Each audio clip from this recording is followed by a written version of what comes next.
Split is directed by M. Night Shyamalan, and this was one of the films I got to see at AFI Fest. It was a ton of fun. He came out and introduced the film with a very heartfelt speech. There was also a director and cast and crew conversation afterwards, and I want to reassure anyone watching right now, this is going to be 100% spoiler-free. I'm not even going to hint at anything. No playful nudging. I hate when critics do that. We're not dumb. You're safe with me. This is going to be the type of review that I would want to see if I wanted to know about this movie, because I hate any and all spoilers. You're safe here. Let's talk about Split. And I just want to give a special thank you to the viewer who sent me this notebook and this awesome pen, as well as some other things. I took all my notes for this review on this. Thank you very much. You are the best. So after a moderate success with The Visit, Shyamalan has returned to his more traditional filmmaking roots to make a psychological thriller starring James McAvoy as a man caught in the middle of dissociative identity disorder. He has 23 different personalities living inside his head, and one of them has kidnapped 3 girls. He's holding them captive somewhere for an undisclosed reason, and the film cuts back and forth between these girls trying to figure out how to get out,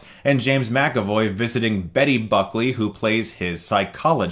If you guys have been following my channel for a long time, you know that Shyamalan's films have had a major impact on me. If I hadn't have seen some of his earlier films, I wouldn't be talking to you guys right now. That being said, I've been a supporter of him for quite some time, and save for The Visit, which as I said was a moderate success, ever since The Village, I've been pretty let down. I gotta say, having seen Split, it is a very good time to be a fan of M. Night Shyamalan. He is most certainly back. This is his best film since Signs. It is a very good psychological thriller. Let's talk about what worked about Split. The 3 main performances in this movie, James McAvoy, Anya Taylor-Joy, who you may recognize from The Witch and Morgan, and Betty Buckley. I'll talk more about McAvoy in a bit. Let's talk about Betty Buckley first as this psychologist. She plays a woman who's desperately trying to communicate with James McAvoy's character and all the various personalities that reside in his head. She's trying to figure out how he works. She's trying to dissect the brain of someone who's dealing with this to figure out how to cure him and how to help him. And I loved her character in this film. During the cast and crew discussion with her, she referred to herself as the crazy old lady from The Happening. So I'm not calling her that. She called herself that, and you might remember her from that. But she really shines in this movie and brings a lot to the film. And Anya Taylor-Joy, once again, is very good in this film. This is another very good turn from her. Even though Morgan wasn't a great film, she was definitely one of the best parts of it, and she was fantastic in The Witch. And here in Split, she shows herself once again to be one of the most exciting talents of her generation. My favorite part of her character is that there was a lot to discover.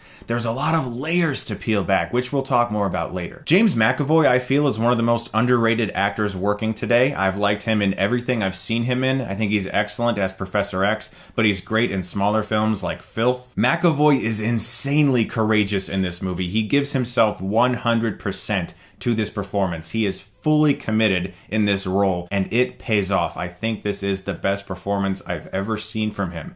Each personality is very distinguishable from the rest, just from his vocal patterns and his facial mannerisms. He's brilliant in this film. I think it's his best performance. If this came out this year in 2016 and not next year in 2017, I'd be saying nominate this guy right now. I'm serious. He's that good in this movie. One of the things that Shyamalan brought up in the director's discussion after the film that really stuck with me is the difference between portraying a character that's fictional and portraying a character from nonfiction, like a biopic. Because you can look at someone who's existed in real life and then recreate their extreme, more over-the-top nature, and it's sort of safe. With a fictional character like this, you just have to be out there. You have to fully give yourself over to the director and the script, and McAvoy did that, and he really went for it. Trust me. What you've seen in the trailer, that's nothing. He is so good in this film. When Shyamalan introduced the film, he mentioned that after he saw the movie It Follows, he immediately tried to hire the director of photography of that film for Split. And he got him, and it shows. This is one of Shyamalan's best looking movies. The camera work is brilliantly contained and claustrophobic. The lighting is superb. This is a great looking movie. Unlike Shyamalan's previous movies, save for The Visit, which featured no score at all, this film is not composed by James Newton Howard. It's composed by West Dylan Thordson, who Shyamalan mentioned that he hired after seeing the TV show The Jinx because he thought the music was so effective. And what I loved about the score for this movie is that it's very subtle, refreshingly so, in fact. Sometimes you won't even notice it creeping into a scene, slowly building an intense aura of dread, and it really worked. And ever since Signs, Shyamalan has tried to incorporate humor along with the thrills in his films. Sometimes it really works, and sometimes it really doesn't. In this film, there's a great balance of it. He wisely pokes fun at some of the more absurd elements of McAvoy's various personalities and gets us to laugh when we should laugh.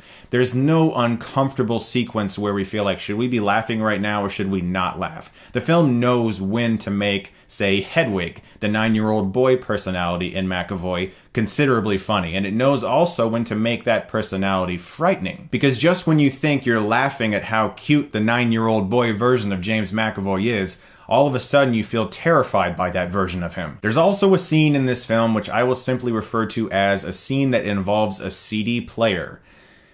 One of my favorite scenes in the movie. It's incredible. And if you watch very closely, there's actually a mini story being told that unfolds throughout this sequence that Shyamalan brought up in the director's conversation, and I can't wait to talk about that in a future spoiler video. Easily, my favorite aspect of this movie is that Shyamalan is putting a vast amount of trust in the audience. He sets up a lot of story elements here and there that will not be fully understood until we've seen the entire film. We learn things about characters, we learn things about backstory, and the big picture becomes so much more impactful after we've seen the movie, and it makes you want to watch it again through a different eye. And that's what some of his best films were like, films that showed characters as a fact. This is the character. This is how they are. As the film progresses, you learn why they're that way. And it makes it so much more impactful as we, as audience members, begin to discover the story on our own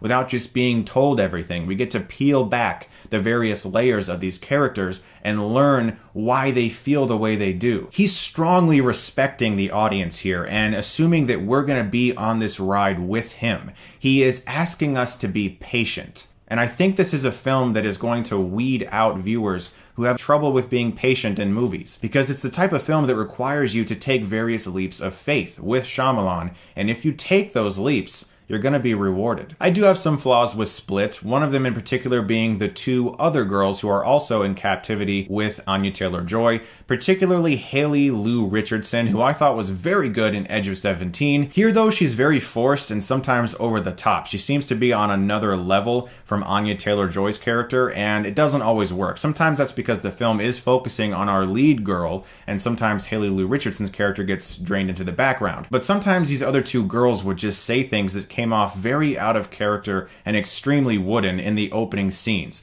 The opening few scenes are a little bit clunky, and sometimes the dialogue doesn't really work. There's also an extensive exposition scene where Betty Buckley's character is Skyping into a press conference, where she's discussing identity disorder and how people can learn from it and the things that certain people can do, and this entire sequence I felt could either be significantly cut or removed entirely, and who knows? I mean, maybe by the time it's officially released it will be, I don't know, but I felt that sequence really did not need to be in this movie. That was one of the few sequences that I felt was not trusting the audience. It was more of a, hey, here's a whole bunch of info, think about this for a while. Also, as stated, the film requires you to take some major leaps of faith. And as you're watching certain things, you might be thinking, I don't know about this, but if you just go with it, you're going to be rewarded, trust me, because it was so well made that I was like, all right, let's see where this goes.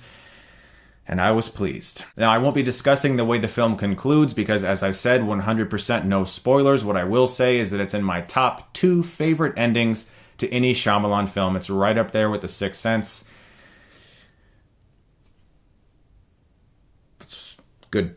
Yes. For me, the first act of Split was the weakest, but each succeeding act afterwards got better and better, and it built to a very intense finale that had me holding my breath. Split is M. Night Shyamalan's best film since Signs. I am very happy to say that, and I'm going to give it an A-. One thing I do really want to say is that I was actually blown away by Shyamalan's opening speech to this movie. It was so humble because I listened to a lot of directors introduce their films during AFI, and this was the first speech in which a director genuinely thanked the audience for even being there. He just seemed so grateful and happy that he was able to share his film with people. He obviously is loving what he's doing, and I think the past few years have really had an impact on him because that was one of the best opening speeches. In fact, it was the best opening speech at all of AFI. So guys, when this film does come out this January, a couple days after that, I am going to release a spoiler review, and I'll be able to discuss more things in detail then. Up until then, my lips are sealed. Go see this movie for sure. It is worth your time. It's definitely one of the better January movies ever, that's for sure. And if you're curious on my thoughts of every M. Night Shyamalan film ever since The Sixth Sense, I have reviewed all of them, and you're going to get a link to a playlist in just a second, and you can hear my opinions on every single M. Night Shyamalan film ever since The Sixth Sense came out. You guys are the best. Thank you so much, as always, for watching, and if you like this, you can click right here and get Stuckmanized.